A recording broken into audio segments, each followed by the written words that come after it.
বলবো মাটিকে ডেকে নবীজির খুন ঝরলো কোথায়, বলে দাও তাই আজ আমাকে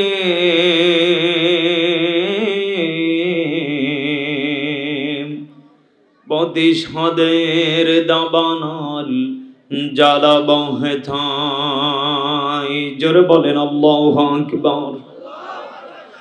বলে দাও তাই আজ আমাকে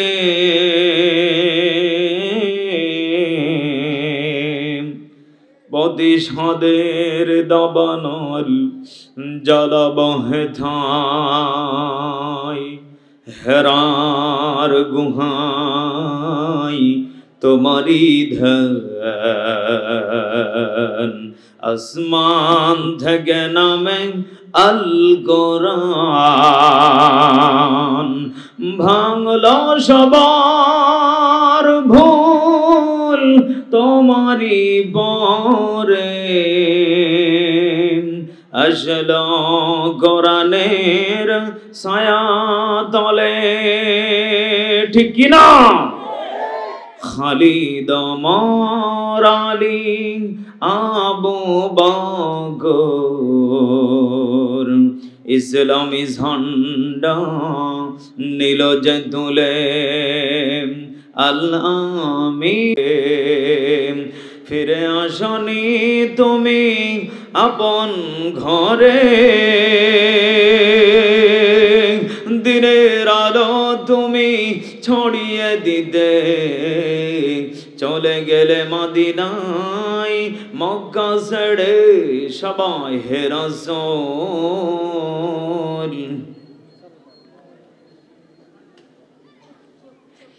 হে রাসূল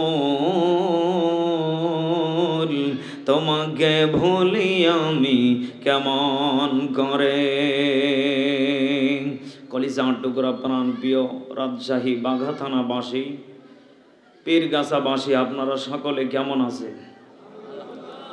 বলেন তো দেখি, আমি যেই নবীর প্রতি শানটা গেয়েছি সেই নবীর শান মান কম না বেশি?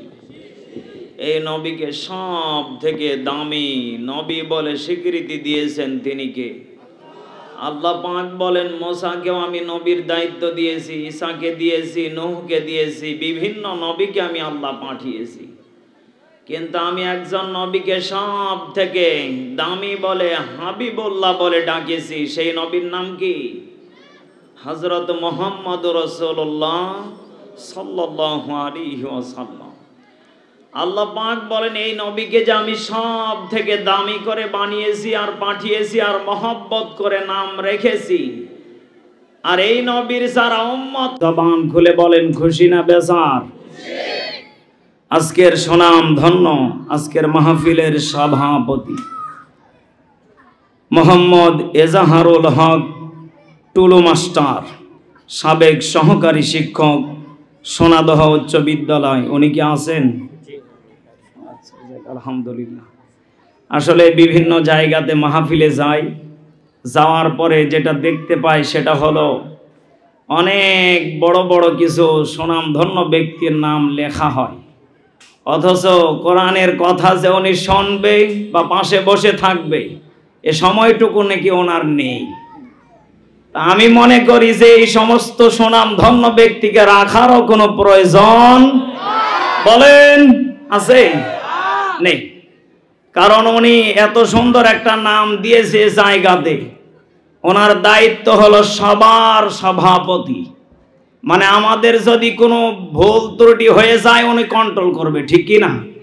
এখন যদি ড্রাইভার না থাকে বসে আর আপনি যদি আল্লাহ আল্লাহ করেন, কি বাস মনে হয় রাজশাহী পৌঁছাবে? কথা বলে না কেন? সেই সকালবেলা কুষ্টিয়া থেকে আমি রাজশাহী সাতক্ষীরা থেকে রওনা দিয়েছি।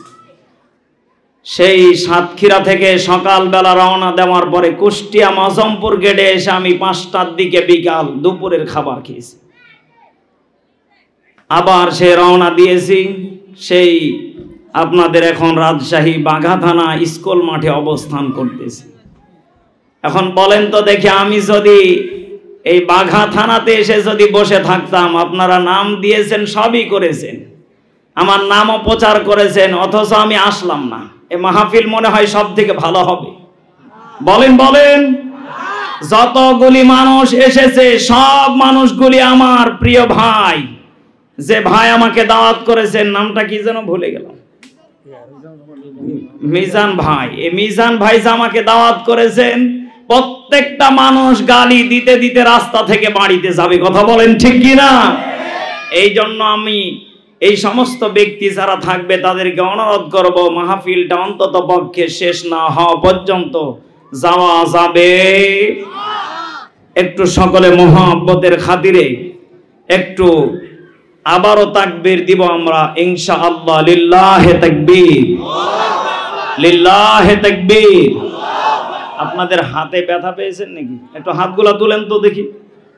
লিল্লাহে তাকবীর, লিল্লাহে তাকবীর। আলহামদুলিল্লাহ।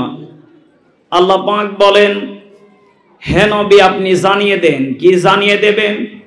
আপনার উম্মতে মুহাম্মাদি বলে যারা দাবি করবে, আমি আল্লাহ তাদেরকে নাম্বার 1 গুনাহগুণ দিয়েছি, তারা গুনাহ করবে, আমি আল্লাহ রাব্বুল আলামিন তাদের গুনাহগুলি মাফ করে দিব। সুবহানাল্লাহ। এখানে যারা বসে আছেন আমার মনে হয় সবগুলি নিষ্পাপ নাকি? আমাদের প্রত্যেকের জীবনে ছোট বড় গুনাহ আছে না নেই?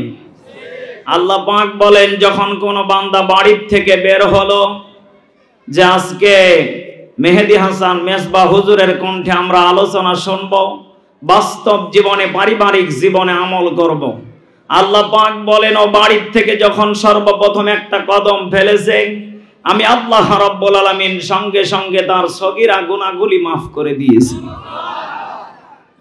আর যারা মাহফিলে মা বাবাকে, অনেক যুবকেরা আছে ধোঁকা দিয়ে টাকা নিয়েছে, মা টাকা লাগবে, কোথায় যাবি? কয় আজকে মেজবা হুজুর আসবে, কোরআন থেকে কথা বলবে, শুনবো। মা বলতেছে কয় টাকা? কয় 50। কয় 100 টাকা দিলাম, খুশি হয়ে আলহামদুলিল্লাহ বলে। ওই ছেলেটা আসার পরে আগে যে ওই কসমেটিকের দোকানে যে ওর রানীকে খুঁজবে, ওখানে যাওয়ার পরে অন্তত পক্ষে 30 টাকার একটা আংটি কিনে পিছন পিছন ঘুরবে, যদি কায়দা খাটানো যায়। অথচ ওর মাকে ধোঁকা দিয়ে বোকা বানিয়ে ও এসেছে আমার কথা দিয়ে মাহফিলে। এখানে দেখেন অনেক যুবক নেই, এই যুবকগুলা কোথায়? ওই বাইরে ঘুরতেছে। যুবকদের পায়ে এখন শক্তি বেশি, ক্ষমতা বেশি, রক্ত গরম। আমি যুবকদেরকে বলবো, কারণ আমিও একজন যুবক। আল্লাহ পাক বলেন যে আমি বৃদ্ধ ব্যক্তির চাইতে সব থেকে যুবকদের মনের কথাগুলি আমি আল্লাহ বেশি বেশি করে কবুল করি। পড়েন আলহামদুলিল্লাহ। যুবকেরা যখন কোরআনের মাহফিলে বসে আল্লাহকে আল্লাহ বলে ডাকে, আল্লাহ পাক তখন যুবকের দোয়াটাকে সঙ্গে সঙ্গে কবুল করে নেয়। পড়েন আমিন। এই জন্য আমরা কোরআন থেকে কথা শুনবো। আজকে বলেন তো দেখি, আমাদেরকে যে দুনিয়াতে এত সুন্দর করে, দয়া করে, মায়া করে পাঠালেন, মহব্বত করে পাঠালেন যে আল্লাহ রাব্বুল আলামিন, সে আল্লাহ কি আমাদেরকে দুনিয়াতে না খেয়ে কাউকে মেরে ফেলেছেন? বলেন। এখানে কি কোনো ব্যক্তি বলতে পারবেন যে আমার বাবাকে আমি দেখেছি না খেয়ে মারা গেছে, উনি 2-4 বছর ধরে ভালো মন্দ খেতে পাই নাই, আমরা ভাতও দেই নাই, কিছু দেই নাই, ওনাকে না খেয়ে মেরে ফেলা হয়েছে? পাশের বাড়ির লোক কি ভালো থাকবে? বলেন বলেন। আল্লাহ পাক বলেন আমি আল্লাহ যাকে দুনিয়াতে পাঠিয়েছি প্রত্যেকটা মানুষকে আমি আল্লাহ রিজিক দিয়ে পাঠিয়েছি। জোরে বলেন আল্লাহু আকবার। আল্লাহ রাব্বুল আলামিন বলেন, হে আমার বান্দা বান্দিরা, আমি আল্লাহ রাব্বুল আলামিন পৃথিবীর ময়দানে বান্দারে তোমাদেরকে সব থেকে দামি করে বানিয়ে পাঠিয়েছি। আমি আল্লাহ সব থেকে তোমাদেরকে উত্তম করে পাঠিয়েছি। আর যারা নবী মুহাম্মদ রাসূলুল্লাহ সাল্লাল্লাহু আলাইহি ওয়াসাল্লামের উম্মত বলে দাবি করেছো, ওই নবীর চরিত্র নিয়ে যদি বেঁচে থাকতে পারো, আমি আল্লাহ রাব্বুল আলামিন জিন্দেগীর গুনাহগুলি মাফ করে দিয়েছি। আল্লাহ রাব্বুল আলামিন বলেন, দুনিয়াতে যখন বান্দা তোমাকে পাঠিয়েছিলাম 1 নাম্বার টার্গেট নিয়েছিলাম, তুমি দুনিয়াতে আসার আগে তোমার কোনো অস্তিত্ব ছিল না, তোমার মাথা ছিল না, চোখ ছিল না, কান ছিল না, হাত ছিল না, পা ছিল না, বডি ছিল না। এই সব অঙ্গি ভঙ্গি এগুলি দিয়েছেন তিনি কে? আরো জোরে বলেন তিনি কে? আল্লাহ রাব্বুল আলামিন বলেন, আল্লাযী খালাকাল মাউতা ওয়াল হায়াতা লিয়াবলুয়াকুম আইয়ুকুম আহসানু আমালা ওয়া হুয়াল আজিজুল গফুর।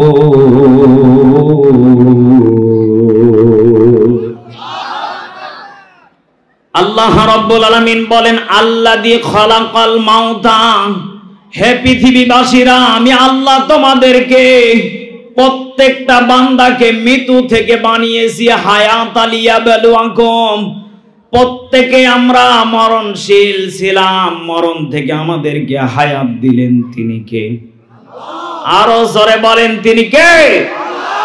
আল্লাহ পাক বলেন, হায়াতা লিয়াবলুয়াকুম আইয়ুকুম আহসানু আমালা।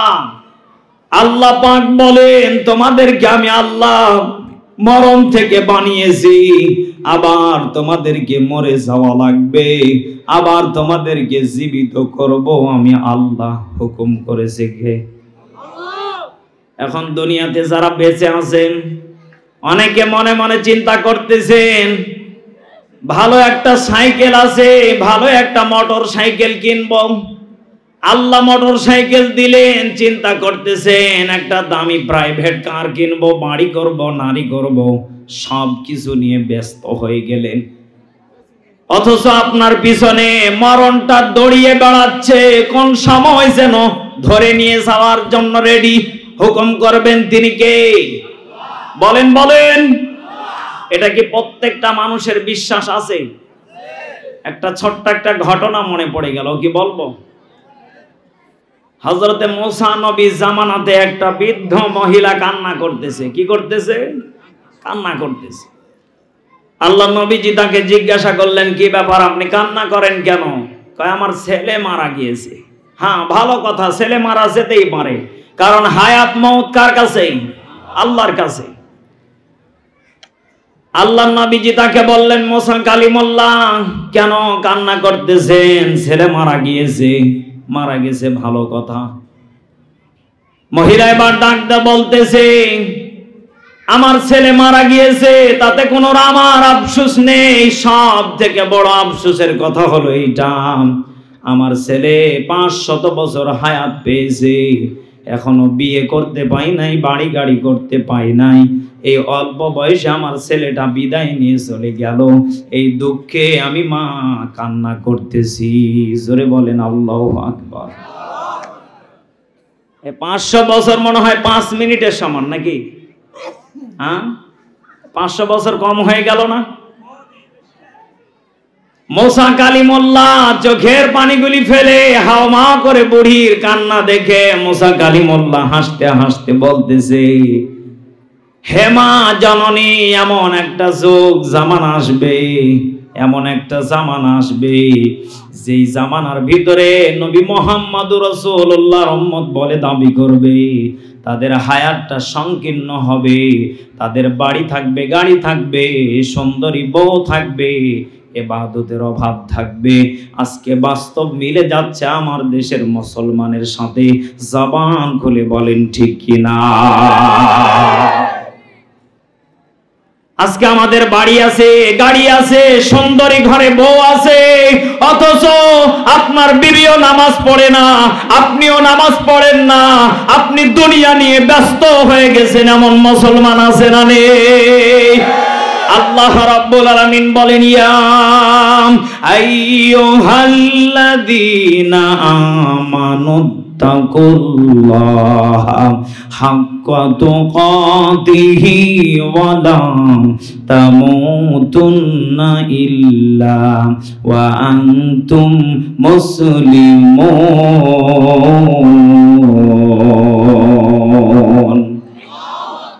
আল্লাহ রাব্বুল আলামিন বলেন, হে ঈমানদারগণেরা, আমানুত্তাকুল্লাহ, আমি আল্লাহকে ভয় করো। ভয় করব কাকে?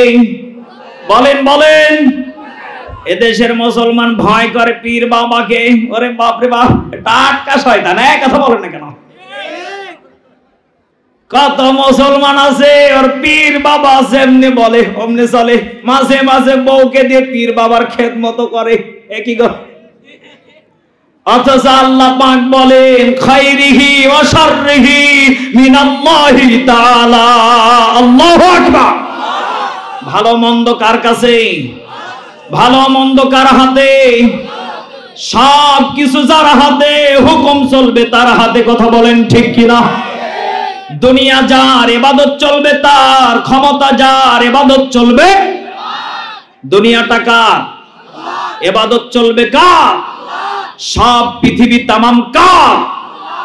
আল্লাহ পাক বলেন যেই পীরের গোলামি করো, যেই পীরকে তুমি সব থেকে সুনামধন্য মনে করো, এমন কিছু করে ফেলো না যে আমি আল্লাহ তোমাকে বাধ্য করে ফেলবো।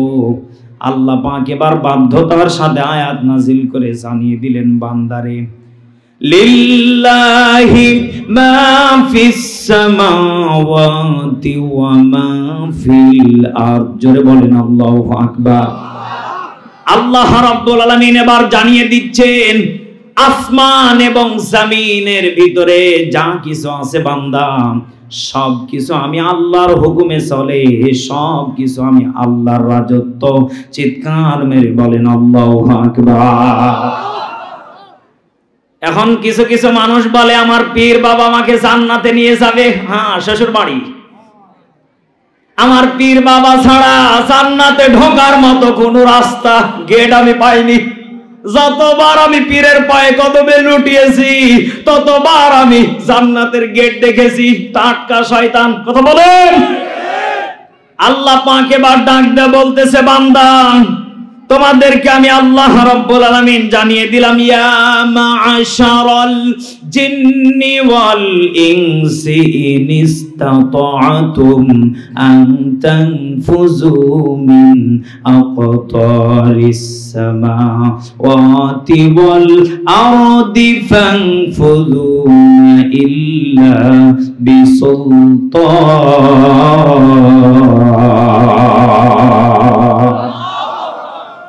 আল্লাহ রাব্বুল আলামিন এবার জানিয়ে দিচ্ছেন, যারা পীরের খেদমত করো, দুনিয়াকে যারা তোমরা রব বলে স্বীকৃতি দাও, দুনিয়াতে যারা জান্নাতের সার্টিফিকেট যার কাছে পাবে, তোমাদেরকে আমি আল্লাহ, হে মানব জাতি, হে জিন জাতি, তোমাদেরকে জানিয়ে দিলাম, তোমরা কি শুনিয়ে নাও, যেই জায়গাতে আমি আল্লাহর আলো নেই, যেই জায়গাতে আমি আল্লাহর তারকা নেই, যেই জায়গাতে আমি আল্লাহর সূর্য নেই, যেই জায়গাতে আমি আল্লাহর বাতাস নেই, পানি নেই, সেই জায়গা থেকে তোমরা সেই জায়গাতে চলে যাও। এখন বলেন তো দেখি, যারা পীরের ভণ্ড, পীরের যারা ভক্তি করে, ওরাও রাস্তা খুঁজে সরল সঠিক পথ। কথা বলেন ঠিক কি না? এখন বলেন তো দেখি, আল্লাহকে যারা বাদ দিয়ে অন্য কারো গোলামি করেন, দাসত্ব করেন, সত্য করে বলেন তো দেখি, এমন কোন পৃথিবী, এমন কোন দেশ আছে যেখানে আল্লাহর বাতাস আলো নেই? আছে? কথা বলেন না কেন? কষ্ট হচ্ছে নাকি আপনাদের? যেখানে আল্লাহর কোন সূর্য নেই, যেখানে আল্লাহর মেঘরাশি নেই। এই সাসাই, এই ধরেন ধরেন, সমস্যা কি? হ্যাঁ, এ কি গো মুরব্বি তো দেখি, সমস্যা কি? অনেকক্ষণ ধরে হয়তো বসে আছে, সমস্যা হতেই পারে, ঠিক কি না? কিন্তু বিনা কারণে উঠা যাবে না ইনশাআল্লাহ। কষ্ট হচ্ছে আপনাদের? তাহলে বলেন তো দেখি, রাজত্ব কার? আইন চলবে কার? ক্ষমতা কার? গোলামি চলবে কার? প্রত্যেকটা মুসলমান যদি আজকে কথার প্রতি যদি বিশ্বাসী হয়ে যদি টিকে থাকতে পারে, আল্লাহ রাব্বুল আলামিন এবার জানিয়ে দিচ্ছে, বান্দারে ফাদখুলি ফি ইবাদি ওয়াদখুলি জান্নাতি। আল্লাহ রাব্বুল আলামিন জানিয়ে দিচ্ছেন যারা ঈমানের প্রতি টিকে থাকতে পারবে, ঈমানের পরীক্ষা দিয়ে যারা ফলাফল ভালো করতে পারবে, তাদেরকে আমি আল্লাহ ফাদখুলি ফি ইবাদি ওয়াদখুলি জান্নাতি, ডাইরেক্ট জান্নাতে ব্যবস্থা করে দিবেন। তিনি কে? আরো জোরে বলেন, তিনি কে?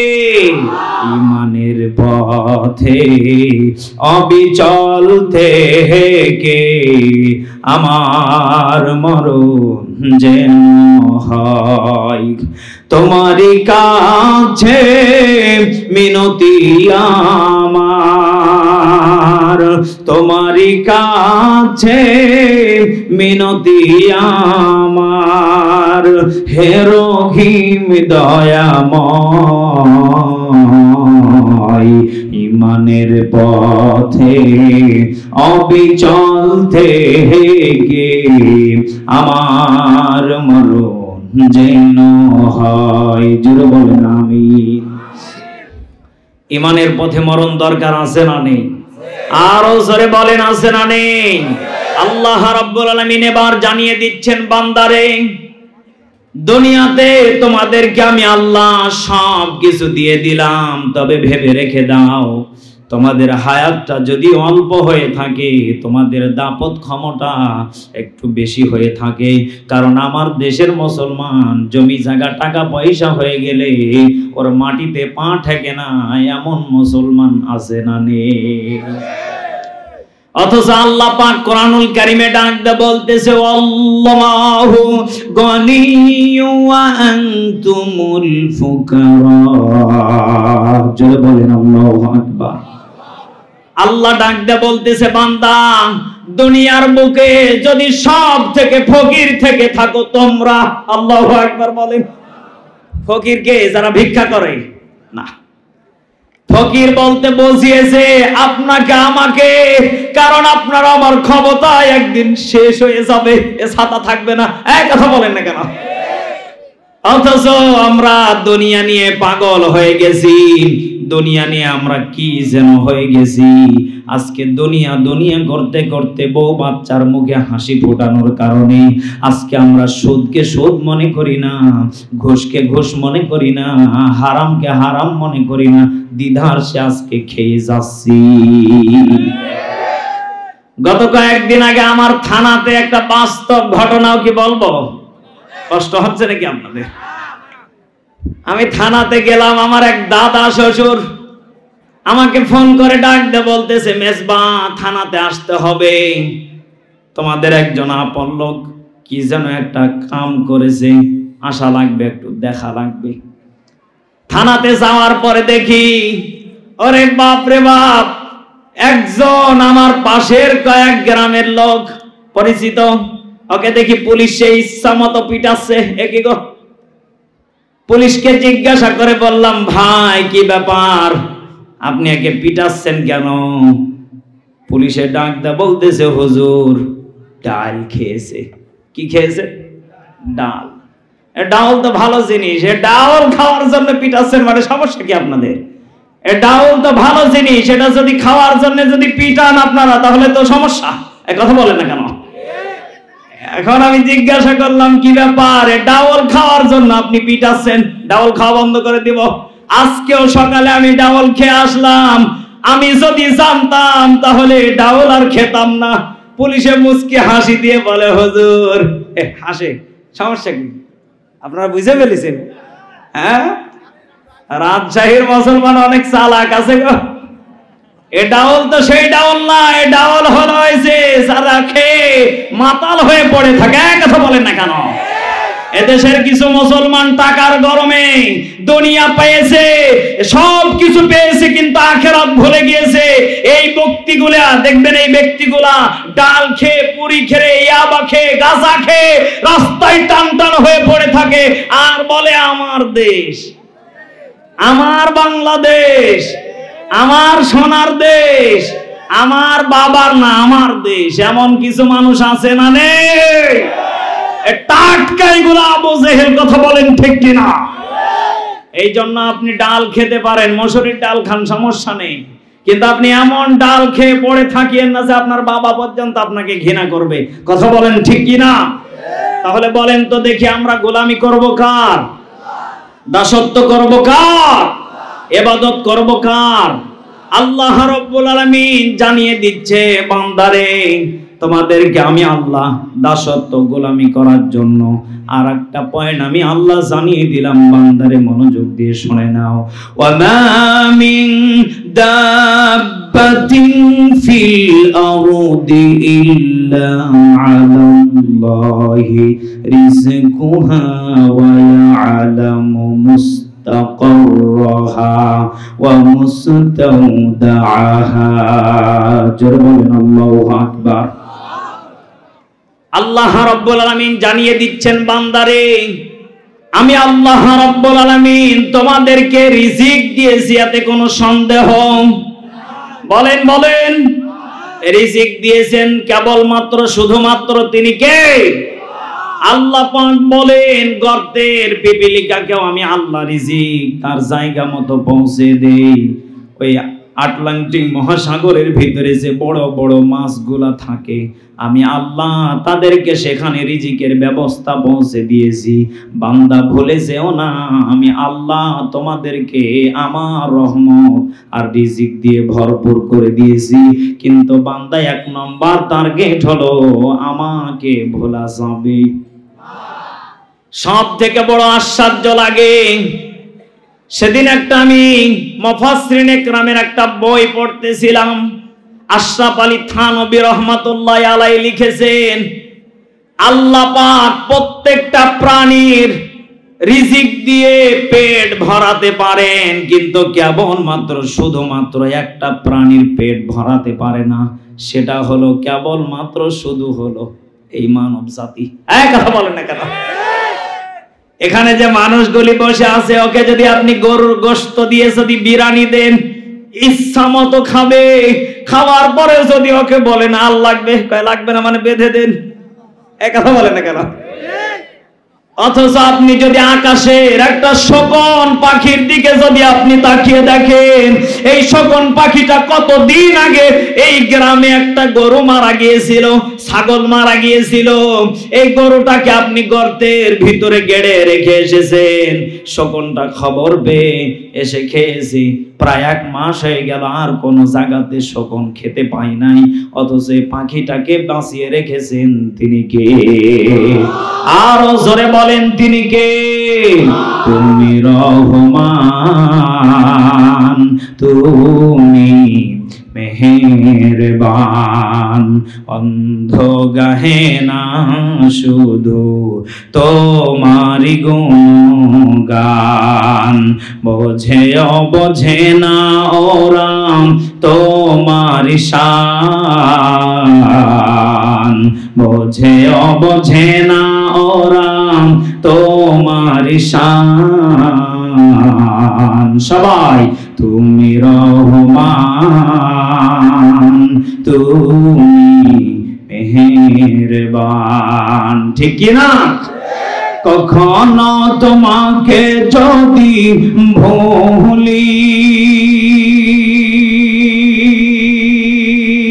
হেদায়েতের আলো জিলি কাছে নিয়ে তুলি। আমিন। কখনো তোমাকে যদি ভুলি, হেদায়েতের আলো জিলি কাছে নিয়ে তুলি।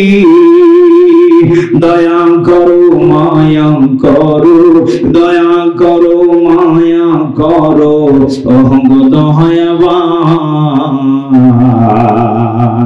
তুমি রহমান, তুমি মেহেরবান, অন্ধ গাহে না শুধু তোমারি গুণগান। জবানটা খুলে বলেন ঠিক কিনা? আমি সব থেকে বড় একটা আশ্চর্য হয়েছি, ছোট্টবেলা যখন আমি ঘুম থেকে উঠতাম, আমার বাড়ির পাশে ছিল বাঁশের ঝাড়। কিসের ঝাড়? শিক্ষণীয় ওয়াজ। কি ওয়াজ? সকালবেলা যখন ঘুম থেকে উঠতাম, পিচ্চি ছিলাম, তখন আমার বাড়ির পাশে যে বাঁশের ঝাড়টা ছিল, এখন নেই, কেটে ফেলেছে। এই বাঁশের ঝাড়গুলার দিকে আমি সকালবেলা তাকিয়ে দেখতাম, পাখিগুলা কিচির মিচির করে হই হুল্লোড় করে আওয়াজ করে। কথা বলেন ঠিক কিনা?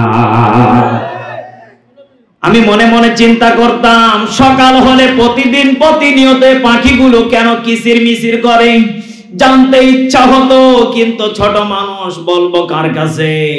হঠাৎ করে আমি একদিন একটা কিতাব পড়তেছি, তাফসিরে ফি জিলালিল কোরআন। সুন্দর করে কিতাবের ভিতরে বর্ণনা করে লেখা আছে, সুন্দর করে ছোট্ট ছোট্ট ছন্দ করে। কি লেখা আছে বলবো? বলবো আপনাদের মনোযোগ আছে? কষ্ট হচ্ছে না তো আপনাদের? একটা তাকবীর দেন, লিল্লাহে তাকবীর, লিল্লাহে তাকবীর। এই কিতাবের ভিতরে যখন আমি ছোট্ট ছোট্ট ছন্দগুলি পড়তেছিলাম, সেই ছোটবেলার পাখির কিচির মিচিরের কথা মনে পড়ে গেল। ইমাম সুন্দর করে ইমাম গাজ্জালী রহমাতুল্লাহি আলাইহি লিখেছেন, এই কথাগুলির ভিতরে এমন একটা পয়েন্ট আমি মূল্যবান পেয়ে গিয়েছি, দেখেন আপনার বাস্তব জীবনে কাজে লেগে যেতে পারে।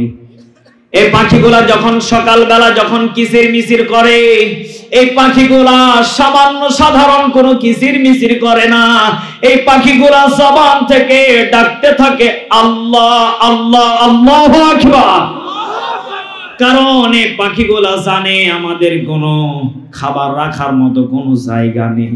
আমরা আল্লাহর নাম নিয়ে সকালবেলা বের হয়ে গেলাম। বলেন তো দেখি, কত পাখি সন্ধ্যার আগ মুহূর্তে দেখবেন মালিকের শিকার হয়ে যায়, কত পাখিকে আমরা গুলি করে হত্যা করে মেরে ফেলি। বলেন তো দেখি, পাখিগুলা সকালবেলা নাম নিলেন কার? আরো জোরে বলেন কার? এই পাখিগুলা যখন আল্লাহর নাম নিয়ে যখন জমিনের দিকে ছড়িয়ে পড়লো, আল্লাহ পাক তাদের রিজিকের ব্যবস্থা অটোমেটিক, সবাই মিলে বলেন, রিজিকের ব্যবস্থা অটোমেটিক করে দিলেন। আল্লাহ পাক বলেন আবার যখন পাখিগুলা সন্ধ্যা, আমার বীর আমার বন্ধুগণ, নফসের দিকে নিজের চিন্তা নিজে করব। আহারে আমিও তো একদিন লাশ হয়ে যাব, আমাকেও তো একদিন সাদা কাপড়ে প্যাকেটিং করে দেবে, আমাকেও তো একদিন সুন্দর খাটলাই করে ওই কবরস্থানে লয়ে যাইবে, আমাকেও তো একদিন কেউ আমার পাশে থাকবে না, আমাকেও তো একদিন সবাই একা একা করে চলে যাবে। কথা বলেন ঠিক কিনা?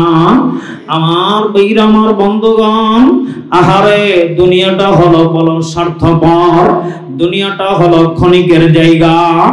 এই জন্য আমার বীর আমার বন্ধুগণ, আমার রাজশাহী বাগা থানার বাবারা, আমার পীরগাছার মা বোনেরা, আমার বীর আমার বন্ধুগণ, মায়া করে একটা ডাক দিয়া বলেন তো দেখি আল্লাহ।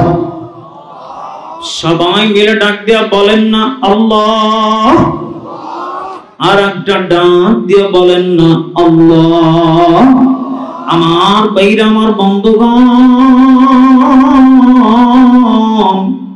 দিলের কানটা নরম করে দিয়ে দেখেন রে বাবাজি, এই দুনিয়াতে কত আপনজনকে আপন মনে করেছিলাম, কত মানুষ এসে এসে বুদ্ধি দিত, কিন্তু দেখবেন বিপদে পড়লে তাদেরকে খুঁজে পাওয়া যেত না। কথা বলেন ঠিক কি না? এই মানুষগুলো কিন্তু একদিন আপনার কাছ থেকে স্বার্থের লোভে দূরে সরে যাবে। স্বার্থ যখন ফুরিয়ে যাবে, দুনিয়াতেও এরা দূরে সরে যাবে। কিন্তু এমন একদিন সময় আসবে, আপনার আমাকে সুন্দর করে গোসল করা দেবে। আহারে যেই টাকার মেশিনটা আপনার আমার জন্য এত কষ্ট করছে, যেই টাকার মেশিনটা হালালকে হারাম মনে করে নাই, হারামকে হারাম মনে করে নাই, আহারে সুদকে সুদ মনে করে নাই, ঘোষকে ঘোষ মনে করে নাই, এই টাকার মেশিনটাকে দেখা যায় যেদিন দুনিয়ার থেকে বিদায় নিয়ে চলে যায়, সেদিন বিবিও ওই ব্যক্তির কাছে যাইতে ভয় পায়। কথা বলেন ঠিক কিনা? ছেলেও যাইতে ভয় পায়, মেয়েও যাইতে ভয় পায়। বিবি ডাক দেয়া বলে, এলাকাবাসী যাও যাও এই আমার স্বামীটাকে জলদি করে বাসতলাতে দাফন করে দাও। আহারে গত কয়েক রমজান আগের ঘটনা, 17 রমজানের সম্ভবত আমার একজন মুসল্লি মারা গেল। আমি লক্ষ্য করে দেখলাম তার বিবিও কান্না করে, তার ছোট্ট ছোট্ট মেয়েগুলা কান্না করে, তার দেখলাম ভাগিনা আছে সেও কান্না করে। ওই বাড়িটাতে যতক্ষণ পর্যন্ত লাশটা রাখা ছিল প্রত্যেকটা মানুষ চোখের পানিগুলি ফেলে হাউমাউ হাউমাউ করে কান্না করতেছিল।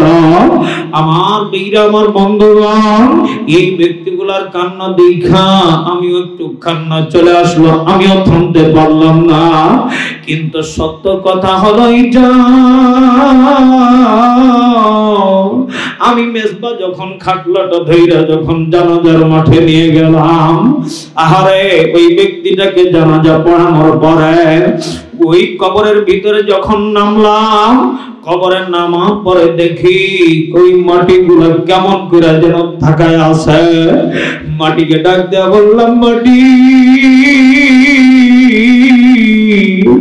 আমাকেও তুই এমন করে একদিন রাইখা চলে যাবে। মাটি রে, আমার সাথে তুই 2 নম্বরই করবি না। মাটি উত্তর দিয়ে কই, যারা আমার কাছে আমল লইয়া আইবা আমি মাটি তাদের জন্য জান্নাতের বাগান হয়ে যাব। আল্লাহু আকবার। আর যারা দুনিয়াতে নাফরমানি করবা তাদের জন্য আমি মাটি একটা সাপের কারখানা হয়ে যাইব, আগুনের কারখানা হয়ে যাইব। আমার বীরা আমার বন্ধুগণ, ওই ব্যক্তিটাকে দাফন করার পরে যখন তার বাড়ির দিকে চলে আসলাম, আসার পরে সন্ধ্যার আগ মুহূর্তে ওই ব্যক্তিগুলারে দেখি যেই জায়গাতে লাশ ধোয়ানো হয়েছে ওই জায়গাতে তার বিবি ভয়ে যেতে চাই না, তার ছেলে মেয়েগুলা যেতে চাই না, গ্রামের মানুষগুলোও যেতে চাই না। যেই জায়গাতে লাশটা রাখা হয়েছে সেই জায়গাতেও যেতে চাই না। আমি তাদের দিকে দেখা মনে মনে চিন্তা করলাম, হায়রে দুনিয়া, যাদের জন্য এই ব্যক্তিটা নিজের শরীরকে তামা তামা করে ফেলছে, যাদের জন্য দেহটাকে নষ্ট করে ফেলছে, মাত্র 35 বছরে কষ্ট করার কারণে বিদায় নিয়ে চলে গেল। আহারে এই ব্যক্তিটা এত কষ্ট করার পরে আজকে তার লাশের কাছে কেউ যেতে চাই না, খাটলার কাছে কেউ যেতে চাই না, কবরের পাশে কেউ ভয়ে যেতে চাই না। বোঝা গেল দুনিয়াটা হলো স্বার্থপর, দুনিয়াটা হলো স্বার্থপর। জবান খুলে বলেন ঠিক কিনা, আরো জোরে বলেন ঠিক কিনা। আমার বীর আমার বন্ধুগণ, আজকে ফিলিস্তিনের মুসলমানদের দিকে যখন তাকাইলাম, ফেসবুকটা ইন্টারনেটটা যখন চালু করলাম, হঠাৎ করে একজন মা জননীকে দেখি হাউমাউ হাউমাউ করে কান্না করতেছে। পেটে একটা প্রেগনেন্ট বাচ্চা নিয়া, 2 দিকে 2টা পাথর। ওই মাটা কান্না করে কই, মালিক এই জায়গাতে আমার কেউ নাই, এখানে আমাকে সাহায্য করার মতো আমার কেউ নাই, এখানে কোনো হসপিটাল নাই, এখানে কোনো ডাক্তার নাই, এখানে আমার মাও নাই, বাবাও নাই। মালিক আপনি যদি এই মুহূর্তে আমাকে সাহায্য না করেন, দুনিয়ার কেউ সাহায্য করতে পারবে না। আহারে আমার দেশের কত মা বোন আছে, একটু পেটে ব্যথা উঠলেই চলে যায় হসপিটালে। কথা বলেন ঠিক কি না? সুন্দর দেহটাকে দেখবেন সিজার করার পরে সুন্দর দেহটাকে নষ্ট করে ফেলে। আমার কলিজার টুকরা মা বোন, আপনাকে আমি এই এসএমএসটা দিয়ে গেলাম, যতক্ষণ পর্যন্ত দেহে আছে প্রাণ ততক্ষণ পর্যন্ত আপনার শরীর নিয়ে টেনশন করবেন না। কারণ আপনাকে যেই মালিক সন্তান দিয়েছে সেই মালিক আপনাকে সুস্থ রাখবে। কথা বলেন ঠিক কিনা? আহারে আমার ভাইরা, আমার বন্ধুগণ, এই মাটা কিছুক্ষণের ভিতরে দেখলাম ডেলিভারি একটা সন্তান হইছে। বলেন তো দেখি ওই জায়গাতে সাহায্যকারী হিসেবে ছিলেন তিনি কে? আরো জোরে বলেন তিনি কে? আমার ভাইরা, আমার বন্ধুগণ, এই মা বাবা এত কষ্ট করে একটা সন্তানকে জন্ম দিল, অথচ এই মা বাবাকে একদিন দেখা যায় কত রাস্তার মোড়ে মোড়ে বসে কান্না করে, এলাকার ভিতরে বাড়িতে বাড়িতে গিয়ে কান্না করে। আমার সন্তান আমাকে খেতে দেয় না, আমার সন্তান আমাকে ভালোবাসে না, এমন মা বোন অভিযোগ করে কি করে না? আর জোরে বলেন করে কি করে না? আমার মৌলাই কারীম ডাক দিয়ে কই ওয়াবিল ওয়ালিদাইনি ইহসানা, যখন কোন সন্তান মা বাবার প্রতি ইহসান করবে, যখন কোন সন্তান মা বাবাকে ভালোবাসবে, আমার মৌলাই কারীম ডাক দিয়ে কই গোলাম, আমি আল্লাহ তোমার মা বাবার খেদমত করার কারণে আমি তোমার গুনাহগুলি মাফ করে দিলাম। আমার ভাইরা, আমার বন্ধুগণ, যাদের চোখে পানি নাই একটু দেখেন তো দেখি মা বাবার কথা মনে পড়ে কিনা? মা বাবার কথা মনে পড়ে কিনা? মা বাবা কেমন একটা আদরের জিনিস, বাবা কেমন একটা বটগাছ, দেখেন তো একটু দিলের কানটা লাগায়া। যেই বাবা রোদকে রোদ মনে করে নাই, যেই বাবা ঠান্ডাকে ঠান্ডা মনে করে নাই, আহারে কত কষ্ট করে আমার বাবাকে আমি দেখছি। এই প্রচন্ড ঠান্ডার ভিতরে সাইকেল চালায় যাও কাটতে গেছে, গম কাটতে গেছে। আমার বাবার কষ্ট দেখে দেখে আমি কান্না করছি, আর মালিকের কাছে বলছি, মালিক আমার বাবাকে আমি যেন একদিন ভালো খাওয়াইতে পারি, আমার মাকে যেন আমি খাওয়াইতে পারি। হয়তো আমার মালিক কবুল করছে। এখানে অনেকে বসে আছেন, অনেকের মা নাই, অনেকের বাবা নাই। আজকে তোমার টাকা পয়সা আছে, কিন্তু আজকে মা নাই, কারে তুমি খাওয়াইবা? কারে তুমি একটা দামি ওড়না কিনা দিবা? কোন মারে তুমি একটা শাড়ি কিনা দিবা? এ মুসলমান ভাইরা আমার, মা বাবা তো হলো একটা অনেক বড় দামি প্রোডাক্ট। কথা বলেন ঠিক কিনা? আমার ভাইরা, আমার বন্ধুগণ, মায়ের কথা যখন মনে পড়ে যায় বুকটা কেমন যেন হাহাকার হয়ে যায়, বুকটা কেমন যেন ফাটে যায়। আহারে একজন মা সন্তানকে জন্ম দিতে গিয়া মা কত কষ্ট করছে জানো? মা কেবল মাত্র খানা খাইছি, এমন করে আপনি আমি একটা লাথি মারছি,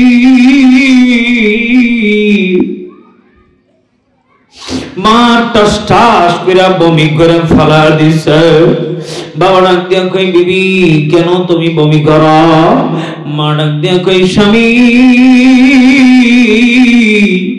এমনি এমনি বমি করি না, এমনি এমনি বমি করি না, আমি একটু আগে খানাটা খাইছি, এমন করে তোমার সন্তান একটা লাথি মারছে, আমি মায়ের কলিজায় আঘাত লাগছে, আমি মায়ের কলিজায় আঘাত লাগছে, আমি মার সঙ্গে সঙ্গে বমি করে ফেলা দিছি। আহারে আজকে ওই মা কার যেন গহীন কবরে, আজকে ওই মা কার যেন গহীন কবরে। এখানে কার মা নাই, কার বাবা নাই, একটু হাতটা তুলেন তো দেখি। অনেকের চোখে পানি আসছে। আমার মাওলা ডাক দিয়ে কই, মারে আমার বান্দারে, তোমার মা বাবার জন্য যখন চোখের পানিগুলি ফলাইছ, আমি আল্লাহ রাব্বুল আলামিন তোমার মা বাবাকে জান্নাতি বানায় দিছি। আমিন। কার মা নাই হাতটা তুলেন, কার বাবা নাই হাতটা তুলেন। হুজুর আমার মা নাই। আহারে গতকালকে সাতক্ষীরাতে দেখলাম অনেকের মা বাবা নাই, আজকেও দেখি অনেকের মা বাবা নাই। একটা বার ডাক দিয়া বলেন না রব্বির হামহুমা, জোরে ডাক দেন না, বলেন না রব্বির হামহুমা কামা রব্বায়ানি সাগীরা। হে আরশের মালিক, হে কাবার মালিক, প্রত্যেকটা মা বাবাকে জান্নাতি বানায় দেন। জোরে বলেন আমিন। আরো জোরে বলেন আমিন। আমার ভাইরা আমার বন্ধুগণ, আপনাকে যেই কথাটা বোঝাতে চাচ্ছি একটাবার ভাইবা দেখেন, দুনিয়াটা যদি অন্ধকার হয়ে যায়, যদি চোখটা বন্ধ করে ফেলেন, বিবিও চিনবে না, ছেলেও চিনবে না, মেয়েও চিনবে না, সবাই বলবে আমার বাবা আমার জন্য কি রাইখা গেল, ছেলে বলবে আমার বাবা আমার জন্য কি রাইখা গেল, আরে বিবি ডাক দিয়ে কইব আমার স্বামী আমার জন্য কি রাইখা গেল। কথা বলেন ঠিক কি না? এই জন্য আমার ভাইরা আমার বন্ধুগণ, যতদিন বেঁচে আছি মা বাবার খেদমত করব, স্বামী স্ত্রী দুইজনে মিল মহব্বত করে চলব। যদি আমার মা বোনেরা যদি স্বামীর প্রতি ভালোবাসা দেখাইতে পারে, স্বামীকে যদি মহব্বত করতে পারে, আমার দেখবেন ভাইয়েরাও ভালো হয়ে যাবে। কথা বলেন ঠিক কি না? এই জন্য আমার ভাইরা মা বাবার খেদমত করা দরকার আছে না নাই? আমার সাথে সবাই সুর মিলায়া বলেন, বাবা তুমি কেমন আছো ছোট মাটির ঘরে, তোমার কথা হৃদয় মাঝে পড়ছে বারে বারে। বাবা গো বাবা, বাবা গো বাবা। একটাবার চোখটা বন্ধ করে বাবার গানটা গান না, দেখেন না বাবা কেমন ছিল, মনে পড়ে যাবে। আরে বাবা পুরাতন জুতা পরে ঈদের মাঠে গেছে সন্তানের মুখে হাসি ফোটার জন্য। কথা বলেন ঠিক কিনা? একটাবার মনে মনে গান না, বাবা তুমি কেমন আছো ছোট মাটির ঘরে, তোমার কথা হৃদয় মাঝে পড়ছে বারে বারে। বাবা গো বাবা, বাবা গো বাবা, মা তুমি কেমন আছো ছোট মাটির ঘরে, তোমার কথা হৃদয় মাঝে পড়ছে বারে বারে। মা গো মা, মা গো মা। ডাক দিয়া বলেন আল্লাহ। আর একটা জোরে করে ডাক দিয়া বলেন না আল্লাহ। আর একবার ডাক দিয়ে সবাই মিলে বলেন উচ্চ আওয়াজে আল্লাহ। আমার মালিক ডাক দিয়ে কয়, এ ফেরেশতার দলেরা, দেখ আমার বান্দারা এত রাত্রে আমারে মালিক মালিক কইয়া ডাকে, যা ওরা কি চায় ওদের প্রত্যেকের চাওয়া পাওয়াকে পূরণ করে দে, যা। আল্লাহু আকবার জোরে কর। আমার ভাইরা আমার বন্ধুগণ, এখানে যারা এতক্ষণ পর্যন্ত বসে আছেন, বলেন তো দেখি আপনাদের দিলের ভিতরে মনে কি চাই না যে আমার মা বাবাটা জান্নাতি হোক? চাই। আপনাদের কি মনে চাই না আমার গুনাহগুলি মাফ করে দে? আরে আমার মাওলা যদি মাফ না করে দেয় কার কাছে যাব? কে মাফ করে দিবে? আল্লাহ আমাদের প্রত্যেককে মাসুম বান্দা বানায় দেন। জোরে বলেন আমিন। আর জোরে বলেন আমিন। আমার ভাইরা আমার বন্ধুগণ, মনে বড় কষ্ট নেবেন না, যতটুকু কথাগুলি বলতেছি আমি আপনাদেরকে এই কথাটাই বলি বোঝানোর জন্য। কয়েকটা আমলের কথা বলেছি। আমার ভাইরা বলেন তো দেখি, আমাদেরকে মরণ থেকে বানিয়েছেন তিনি কে? আরো জোরে বলেন তিনি কে? আমাদেরকে এত সুন্দর লম্বা একটা হায়াত দিয়েছেন তিনি কে? আমাদেরকে রিজিক দিয়েছেন তিনি কে? আমাদেরকে সম্মান দিয়েছেন তিনি কে? আমার ভাইরা আমার বন্ধুগণ, এই রিজিক আমি হযরত আলীর বর্ণনা দিতে গিয়ে প্রায় আমি দেখলাম সময় শেষের দিকে, পুরোটাই শেষ করতে পারি নাই। হযরত আলী যখন ফাতেমাকে নিয়ে আসলেন, তখন আল্লাহর নবীজি তাদেরকে প্রত্যেকটা ব্যাখ্যা, ফকিরের ব্যাখ্যা, ক্রেতার ব্যাখ্যা, ওই ব্যক্তিকে আবার যে উর্দে বিক্রি করালেন, প্রত্যেকটা ব্যাখ্যা আল্লাহর নবীজি নিজেই তাদেরকে প্রমাণ করে দিবে। জোরে বলেন আল্লাহু আকবার। আমার ভাইরা আমার বন্ধুগণ, যদি কোনোদিন সময় আমি আপনাদেরকে বলবো, কিন্তু একটা কথা বলি, আজকের এই মাহফিলের জন্য কোন মা বাবার সন্তান আছে? যদি সময় পাই শেষের দিকে বলে দেব কোন মা বাবার সন্তান আছেন। কেউ উঠাউঠি করবেন না। আজকের এই কোরআনের মাহফিলের জন্য বক্তা খরচ আছে, প্যান্ডেল খরচ আছে। আমার আব্বা জানেরা, দুইটা হাত জোড় করে আপনাদের কাছে বলবো, নগদেই যদি কেউ পারেন 500, 200, 100, 1000, আমি বলবো এই কোরআনুল কারীমটা কয় পারা? একটু সবাই মিলে বলেন বাবা, কয় পারা? 30 পারা, কোরআনুল কারীমটা 30 পারা, 30 জন ব্যক্তি আমি দেখতে চাই। 100 হোক, 200 হোক, 500 হোক, 1000 টাকা হোক, একটু দানের হাতটা বাড়িয়ে আমার এখানে মুসাফা করে আপনারা টাকাটা দিয়ে যাবেন। ইনশাআল্লাহ একজন ব্যক্তি হয়ে গেছে। জোরে কোন মারহাবা, আরো জোরে বলেন মারহাবা। আল্লাহ আমার প্রত্যেকটা মা বাবা, আল্লাহ প্রত্যেকটা ব্যক্তি, আল্লাহ আপনি মনে। আমার দেশের যুবকেরা কি বলবো, বাবার কাছে আবদার করছে, আব্বা আমার একটা টাচ ফোন কিনে দেওয়া লাগবে। কি কিনে দেওয়া লাগবে? এখন বাবা মনে মনে চিন্তা করলো, সন্তান যখন আবদার করছে পড়ালেখার জন্য, আর না কিনে দিয়ে কেমনে থাকি। মা কয়, বেটা কয় টাকা লাগবে? কয় বেশি না, 30,000 টাকা হলে হয়ে যাবে। এখন বাবা মা সুন্দর করে মার্কেটে যায় একটা টাচ ফোন কিনে দিছে। ছেলে এখন ঘরের ভিতরে বসে রাত 2টার দিকে তাহাজ্জুদ পড়ছে। জোরে কর মারহাবা, নাউজুবিল্লাহ জোরে কইবেন না। বাবা ডাক দেয়, কয় কি বেটা এত রাত্রিবেলা তুই কি করিস? মা জানো না সামনে এসএসসি পরীক্ষা চলতেছে, এমন কঠিন প্রশ্ন পড়তেছে যে এই কঠিন প্রশ্নের উত্তর দিতে গিয়ে আমার কালকে কলম 2-3টা ভেঙে গেছে। এখন কোন তো দেখি ওর কি কলম ভাঙছে না মোবাইলের বাটন ভাঙছে? কথা বল না কে, আরো জোরে কথা বল না কে। আমার কাছে কিছু কিছু ছেলে পেলে SMS লিখে পাঠাইছে, হুজুর আমাদের সামনে এসএসসি পরীক্ষা 10 তারিখ থেকে শুরু হয়ে গেছে না। এখানে কারা পরীক্ষার্থী আছে? একজন হাত তুলো তো দেখি। কে পরীক্ষার্থী? এখানে কেউ আছো? ওই যে কেউ পরীক্ষার্থী আছে নাকি?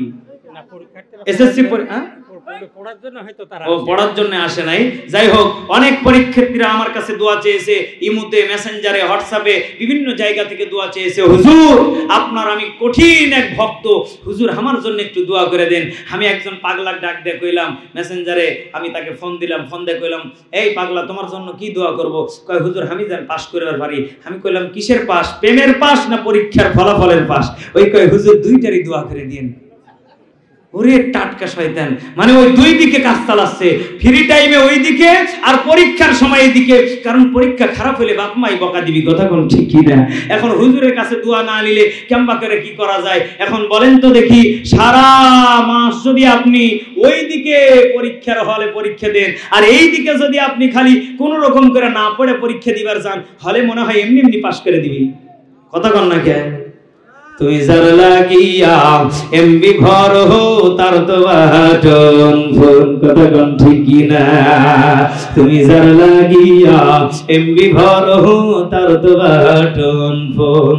ওরে কেমন করে বুঝবে রে সে, আহা গো ওরে কেমন করে বুঝবে রে সে বিউটির বাটন ফোন। তুমি যার লাগিয়া, তুমি যার লাগিয়া এমবি ভর হো তার তো বাটন ফোন, কথা কোন ঠিক কি না? আমার দেশের কিছু যুবকেরা বাবার কাছে আবদার করলে 2-4 দিন 10 দিন রাজমিস্ত্রি কাজ করলে একটা মোবাইল কিনা পাওয়া যায়, কিন্তু মাইয়া মানুষ কাজ করতে পারে না, মোবাইল কিনতে পারে না। বাপ মায়ের বাটন ফোন দিয়ে SMS করে, ওই দিক থেকে সজীব ডাক দিয়ে কয়, বিউটি একবার ভিডিও কলে আসো না, তোমাকে খালি আমি দেখবো, একটাবার দেখবার ফেলে আমি তোমাকে কলিজা দিয়ে ভালোবাসবো। এখন বিউটি কয়, হাই রে আমার কলিজা সোনা রে, আমার হলো বাটন ফোন, তুমি দেখবে কেমন করে? কথা কোন ঠিক কি না? তোমার মতো তো আর আমার কামাই নাই, যদি একটা মোবাইল আমাকে গিফট করো তাহলে আমাকে প্রতি রাত্রে প্রতিদিন 24 ঘন্টা দেখবার পারবে। এখন ছেলে কি করবে? ঢাকায় চলে গেছে, যায় 20 দিন কাজ করে বিউটির জন্য টাচ ফোন কিনা কয়, সোনা পাখি তোমার জন্য উপহার। কথা কোন ঠিক কি না? এদিকে বুড়া বুড়ি খাবার পাচ্ছে না, আর এদিকে বিউটির জন্য মোবাইল কিনে নিয়ে ব্যস্ত। কথা কোন ঠিক কি না? ওরে এই দুনিয়ায় আখেরাতে, আরে এই দুনিয়ায় আখেরাতে রাখো তুমি ভয়, তুমি যার লাগিয়া, আহা গো তুমি যার লাগিয়া এমবি ভর হো তার তো বাটন ফোন। কথা কোন ঠিক কি না? কলিজা টুকরা বাবাজিরা, বলেন তো দেখি, আমাদের সকলকে পরকালের ভয় করা দরকার আছে না? আরো জোরে কোন আছে না নাই? হিন্দু ছেলের সাথে 6 মাস ধরে লাগাতার প্রেম চলতেছে, প্রেম নিবেদন আবেদন। এরপরে দেখি হঠাৎ করে মেয়েটাকে কিছু হিন্দু ছেলে পেলে ডাক দিয়ে নিয়েছে, 3 জন মিলে ধর্ষণ করে তাকে দুনিয়ার মায়া থেকে ত্যাগ করে দিয়েছে। জোরে কোন নাউজুবিল্লাহ। এই জন্য আমার কলিজার টুকরা মা বোনেরা, বলেন তো দেখি, এই সমস্ত নোংরা কাজ থেকে আমরা দূরে থাকবো কি থাকবো না? আমার মা বোনেরা অনেকে হয়তো দান করেন নাই, আপনারা যে কোনো একজন মহিলা আপনারা দাঁড়িয়ে গিয়ে একটু দানের হাতটা বাড়িয়ে দেন। মা, অনেক টাকা খরচ হয়, ব্যয়বহুল হয় এই মাহফিল করতে দিতে পারে, ঠিক কি না? কি বলবো ইনশাআল্লাহ। सूरज ने दिया अपने शुआओ वही पैगाम, सूरज ने दिया अपने शुआओ वही पैगाम, दुनिया है अजब चीज को भी सुबह को भी शान, दुनिया है अजब चीज को भी सुबह को भी शान। এরে নবীর উম্মতের দল, ভালো করে শুনিয়া নাও, আমি নবীর আদর্শওয়ালা যদি হতে পারো, আমি নবীর সাথে জান্নাতে যেতে পারবে। চিৎকার মেরে বলেন আল্লাহু আকবার। এরে নবীর আশিকের দল, মায়ার নবী জানাইয়া দেন, আমি নবীর আদর্শওয়ালা হও, আমি নবীর সাথে জান্নাতে যেতে পারবে। মারহাবা, জোরে কর না মারহাবা। এরপরে দেখবেন আমাদের তোফাজ্জল হোসেন ভৈরবী একজন বক্তা আছে, ভৈরবের, আছে না নাই?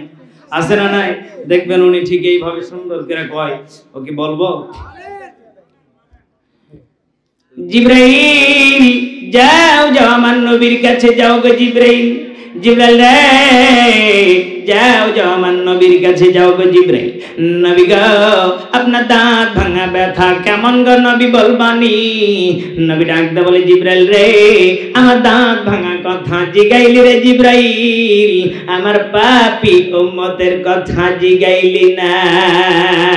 দয়ালো নবী প্রেমের ছবি আহার আসবে না জগতে, হাইরে দয়ালো নবী প্রেমের ছবি আহার আসবে না জগতে।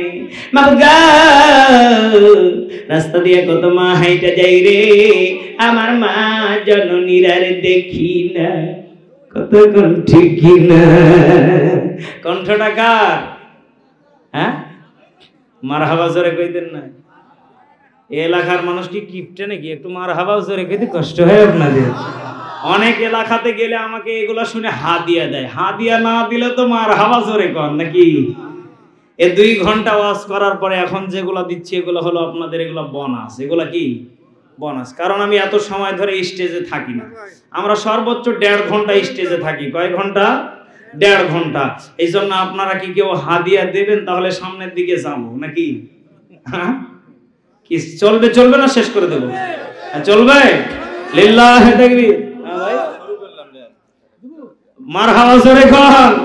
আমার মিজান ভাই সর্বপ্রথম 100 টাকা হাদিয়া দিয়েছে আজকের মাহফিলে, আলহামদুলিল্লাহ জোরে কর। আমার ভাইরা, আমার বন্ধুগণ, দেখবেন আমাদের একজন বাংলার একজন বাঘ, সিংহ পুরুষ। আমি কণ্ঠটা বললে আপনারা টের পাবেন। কি বলবো? বলবো রব্বুল আলামিন বলেছে, গোলাম শোনো শোনো, আমি রব তোমাদেরকে কত ভালোবাসি, ও বান্দা ভুলে যেও না। আল্লাহু আকবার। ও গোলাম ভোলা যাবে? দুনিয়াতে থাকবো যতদিন গোলামি করব কার? ও গোলাম রবের পাগল যখন হয়ে যাবে, আমি রব তোমাদের পাগল হয়ে যাব। আল্লাহু আকবার। ও গোলাম রবের পাগল হওয়া দরকার আসরা না। ও রাজশাহীর মুসলমান, রবের পাগল হয়েছে যারা, জান্নাত পেয়েছে তারা, ঠিক কি না? কণ্ঠটা কার? হ্যাঁ, বাহ, মাশাআল্লাহ, লিল্লাহি তাকবীর, লিল্লাহি তাকবীর। কই বৃদ্ধ মহিলা 40 টাকা হাদিয়া আমারে হাদিয়া দিছে? মারহাবা জোরে কোন। একজন বৃদ্ধ মহিলা, একজন মা আমারে হাদিয়া দিছে, জোরে কোন না মারহাবা। আপনারা তো হাদিয়া দিবেন না, বুঝা পারছি, শেষ করে দিই। এবার দেখেন তো দেখি এই কণ্ঠটা চেনা যায় কিনা। আপনারা কিন্তু ভোট দিবেন, রেডি আছেন তো ইনশাআল্লাহ? আমার যুবক ভাইরা একদিন কাজ করলে বারে কত লাখ লাখ টাকা, হাজার টাকা কামাই করে, অথচ দেখেন আজকের মাহফিলে যুবকেরা দান করছে কিনা। আমি কয়েকটা খালি যুবককে হাতে হাত মিলাইছি, বাদ বাকিগুলা গেছে কোটি বারে। দেখেন তো দেখি কণ্ঠটা চেনা যায় কিনা।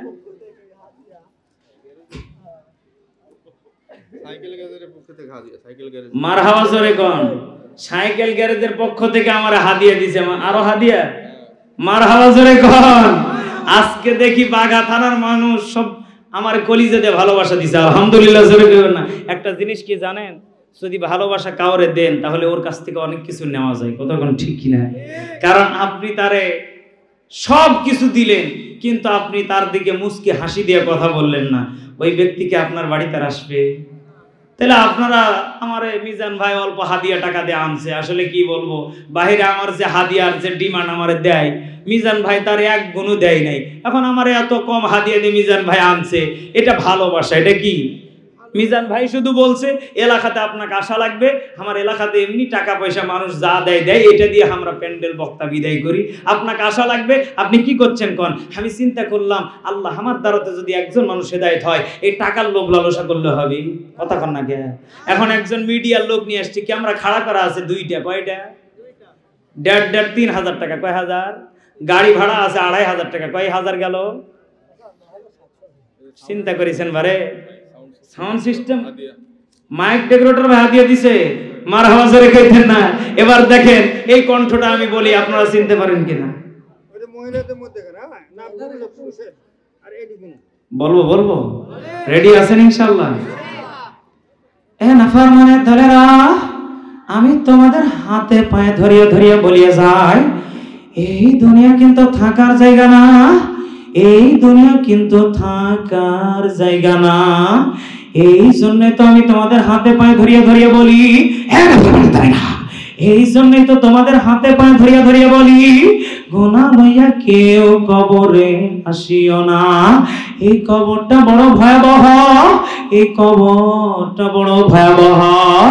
এই জন্য আমার বাঘা থানার মা বোনেরা, বাঘা থানের বাপজানেরা, হাতে পায়ে ধরিয়ে ধরিয়ে বলি, জান্নাতের দিকে যাওয়া দরকার আছে না নাই? ঠিক কি না? কণ্ঠটা কার? হ্যাঁ, সরমনাই বিশেষ গার রেজাউল করিম, ওই যে একজন ভাই কইছে জোরে কোন মারহাবা। যখন আপনি সরমনাইয়ের দিকে যাইবেন, এবার যান ওই সরমনাই বিশেষ এমন কইরা নরম নরম দিলে কথাগুলি কইবা, কলিজায় আঘাত লাগবো, আর মনে হইব ওই জায়গাতে বায়াত গ্রহণ কইরা ফালাই, কথা কোন ঠিক কিনা? এরা আশেকের দলেরা, আশেক মাশেক যারা হইছ, এই সরমনায় আসলে তোমরা গুনাহগার তো হইবা না, এই সরমনায় যারা হইছ তারা গুনাহ মাফ কইরা বাড়িতে যায়ও, জোরে কন্না মারহাবা। যারা চরমনায় গেছে, এখানে চরমনায় কিছু মুরিদ আছেন, হাত তুলেন তো দেখি, চরমনায় কেউ গেছেন কিনা? চরমনায় গেছেন কেউ? যে চরমনায় গেছি, ওই যে একজন হাত তুলছে, জোরে কোন মারহাবা। চরমনায়ের আশেক যারা আছেন, দেখবেন চরমনায় গেলে কলিজাটা ঠান্ডা হয়ে যায়, কথা কোন ঠিক কি না? আমার ভাইরা, আমার বন্ধুগণ, যাক অনেকগুলা শোনাইছি, আর কি শোনানো লাগবে আপনাদের? আর শোনানো লাগবে? আর কি শোনামো কোন? হ্যাঁ, আল্লাহ মামুনুল হক তো একটা বাতিল আর আতঙ্ক, কথা বলেন ঠিক কি না? দেখেন আমি একটা গজল বলি, গজলটা কি বলবো? সবাই আমার সাথে তাল মিলায় বলবেন ইনশাআল্লাহ। সাইদি তুমি মরণে শহীদ হয়েছ, তুমি এটাই জানি, আল্লামা সাইদি তুমি মরণে শহীদ হয়েছ, তুমি এটাই জানি, ঠিক কি না? কারাগারে কাটালে 13টি বছর, বাতিলকে পেছে তোমায় দেখে থর থর, কারাগারে কাটালে 13টি বছর, বাতিলকে পেছে তোমায় দেখে থর থর, তুমি যে ছিলে মোদের নয়নমণি, শহীদ হয়েছ তুমি এটাই জানি, শহীদ হয়েছ তুমি এটাই জানি, জোরে কোন মারহাবা, আর জোরে কোন মারহাবা। আমার কলিজার টুকরা বাবাজিরা, আর আপনাদেরকে কষ্ট দিব না, একটু হাতগুলা টান টান করেন তো দেখি, লিল্লাহে তাকবীর, লিল্লাহে তাকবীর। এবার বিসমিল্লাহ বলে পকেটে হাত ভরেন, বিড়ি বাদে যা আছে, একজন জলদি করে নামেন, এই যুবক ভাইরা একজন নামো তো, বিড়ি বাদে যা আছে 10 টাকা 5 টাকা, এই 10 টাকার বিনিময় আল্লাহ তাআলা যেন আপনার ঘরের সমস্ত বালা মুসিবতকে দূর করে দেয়। একজন ব্যক্তি এখানে নামেন ভিতরে, সকলের কাছে একটু হাতগুলি বাড়ান, দেখেন যে যা পারে 10 টাকা 20 টাকা 50 টাকা, সকলে এই ব্যাগটা নিয়ে একজন যাও তো দেখি। আল্লাহ প্রত্যেকটা বান্দার আপনি দানগুলিকে কবুল করে নেন, জানেমালে বরকত দিয়ে দেন, এই যে সম্মানের মালিক বানায় দেন। জোরে বলেন আমিন। জিকির করি লা ইলাহা। যারা গোপনে দান করবেন একটু জলদি করে ফেলেন লা ইলাহা, জোরে লা ইলাহা। লা ইলাহা, এতগুলা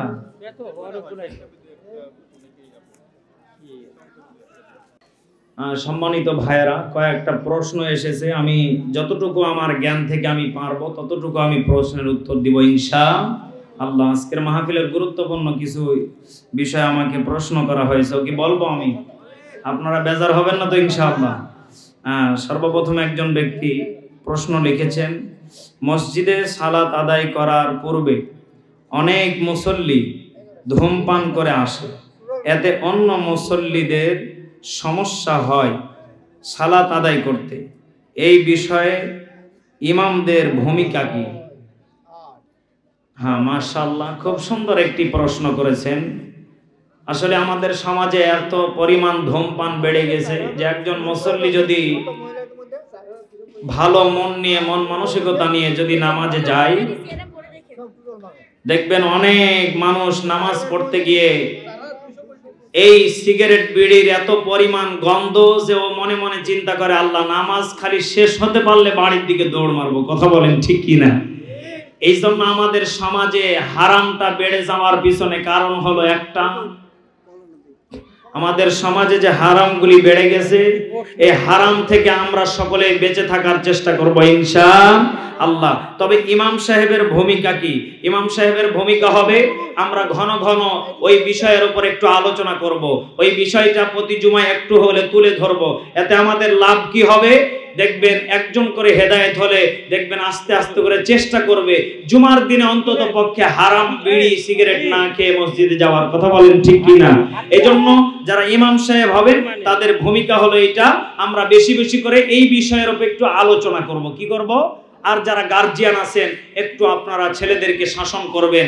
আর আমাদের দেশের এখন এমন এক অবস্থা, কিছু ভালো কথা বলতে গেলে হট মেজাজি কিছু যুবকেরা রেগে যায়। কথা বলেন ঠিক কিনা?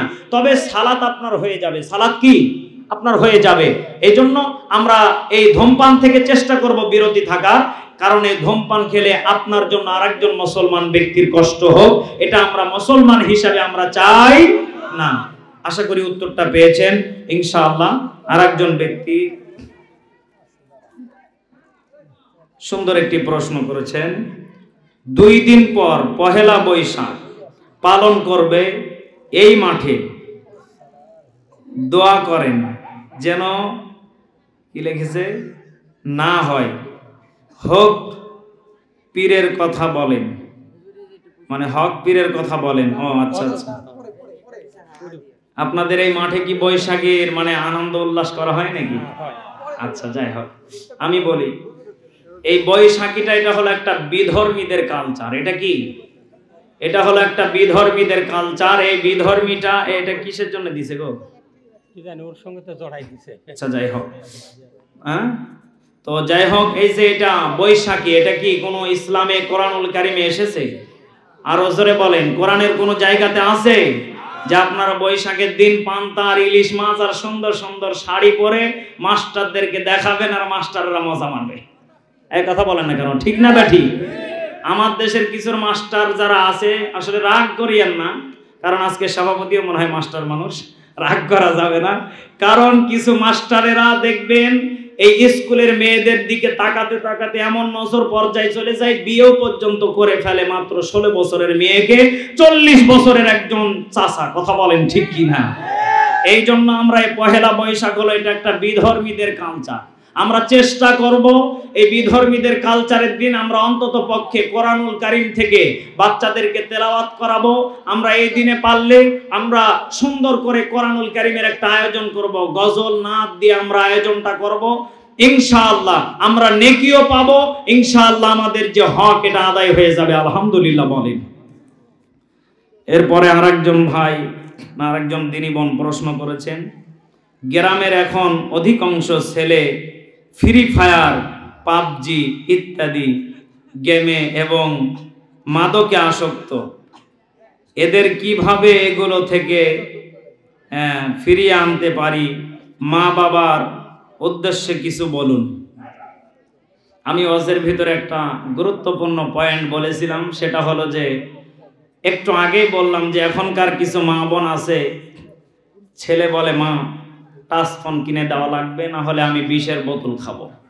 এখন আমার দেশের কিছু মা বোন চিন্তা করে, এত কষ্ট করে মানুষ করলাম, একটা ফোনই যদি না কিনে দিতে পারি আমি কেমন মা বাবা হলাম। আপনি ভালো মন মানসিকতা নিয়ে ছেলেটাকে ফোন কিনে দিলেন, কিন্তু আপনি ফোনটা ছেলেটা কোন কাজে ব্যবহার করতেছে এটা আমরা মা বাবা যদি খেয়াল না রাখি, ছেলেটা যত অধপতনের পথে চলে যাবে এর দায় কিন্তু মা বাবা হবে। এর দায় কে হবে? মা বাবা হবে।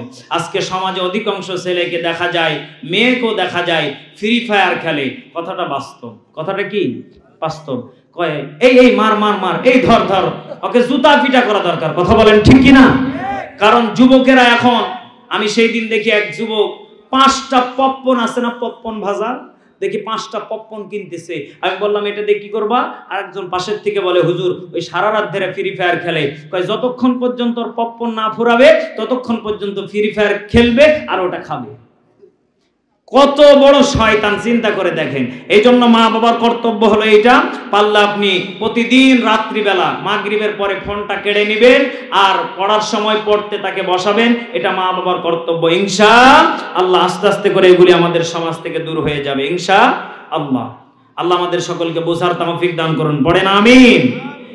আরেকজন দিনী বোন প্রশ্ন করেছেন, এখন সব জায়গায় সুদ ভিত্তিক অর্থনীতি, এর মাঝে আসরা কিভাবে, নাকি আমরা কিভাবে সুদ মুক্ত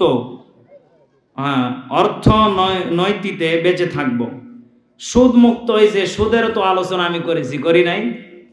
হযরত আলী আর ফাতেমার মতো যদি আপনার জীবন কাহিনী যদি হয়ে থাকে, আমার বিশ্বাস একজন বিবি পারে একজন স্বামীকে সুদ থেকে দূরে রাখতে, একজন বিবি পারে একজন স্বামীকে সুদ মুক্ত জীবন যাপন করাতে। কথা বলেন ঠিক কিনা? প্রত্যেকটা মা বোনের কর্তব্য হবে, স্বামী যতটুকু আপনাকে হালাল কামাই থেকে এনে দেবে ততটুকু আপনাকে খেতে হবে, খুশি থাকতে হবে। আপনি যদি খুশি থাকেন আপনার স্বামী অটোমেটিক সুদ ঘুষ থেকে বেঁচে থাকবে ইনশাআল্লাহ। আল্লাহ নবীজির একজন ব্যক্তি আল্লাহ রাসূলের দরবারে এসে বলতেছে, ইয়া রাসূলুল্লাহ, ইয়া হাবিবাল্লাহ, আমি সুদ ঘুষ থেকে বিরত থাকতে চাই।